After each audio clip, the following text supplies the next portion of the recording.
ஆனாலும் மார்த்தாளிடத்திலே சொன்னார், நீங்க எங்கே அடக்கம் பண்ணியிருக்கிறீர்கள் என்று கேட்டார்.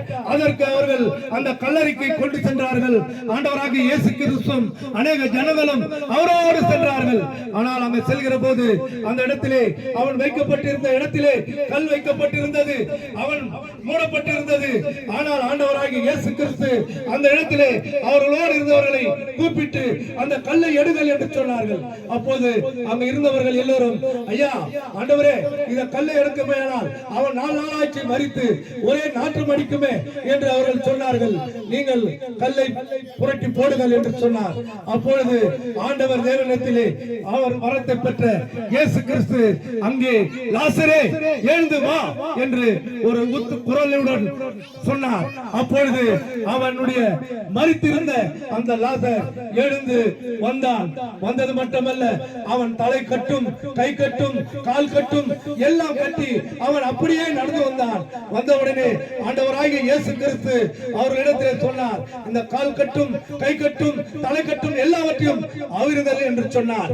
அப்படியே அவுத்தார்கள். என் அன்பான தேவ ஜனமே, இதை நான் சொல்வதற்கு காரணம் என்னன்னா, உன்னுடைய வாழ்க்கையிலே நமக்கு அநேகமான கட்டுகள், அநேக உபத்திரங்கள், அநேக போராட்டங்கள், வில்லியத்துடைய கட்டுகள், அநேக கட்டுகளோடு நீங்கள் வேதனைப்பட்டுக் கொண்டிருப்பீர்கள், பாரத்தோடு இருப்பீர்கள். அந்த பாரத்தை ஆண்டவராகிய இயேசு கிறிஸ்து எப்படி லாசரே எழுந்து வா என்று சொன்னாரோ, அப்படியா ஆண்டவராகிய இயேசு கிறிஸ்து உங்களுக்கு சொல்கிறார், உங்களுடைய எல்லா பிரச்சனைகளும், எல்லா கட்டுகளும், எல்லா உபத்திரங்களும் எல்லாம் நீங்கிவிடும் என்று நாங்கள் இங்கே சொல்ல வந்திருக்கிறோம். என் அன்பானவர்களே, நாங்களும் அப்படியாகத்தான் ஒரு காலத்திலே உபத்திரத்தோடும், பாரத்தோடும், வேதனையோடும் நாங்கள் பிரிந்தவர்கள் தான், எல்லா விதமான பாவத்திற்கு உட்பட்டவர்கள் தான்.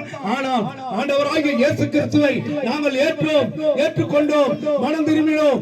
இதோ நீங்களும் மனம் திரும்புங்கள், உங்களுக்காக பரலோக ராஜ்யத்திலே உங்களுக்கு இடம் உண்டு என்று நாங்கள் இப்போ சொல்ல வந்திருக்கிறோம். என் அன்பான தேவ ஜனங்களே, இப்படியாய் ஆண்டவராகிய இயேசு கிறிஸ்துவை நீங்கள் ஏற்றுக்கொள்ளுங்கள்.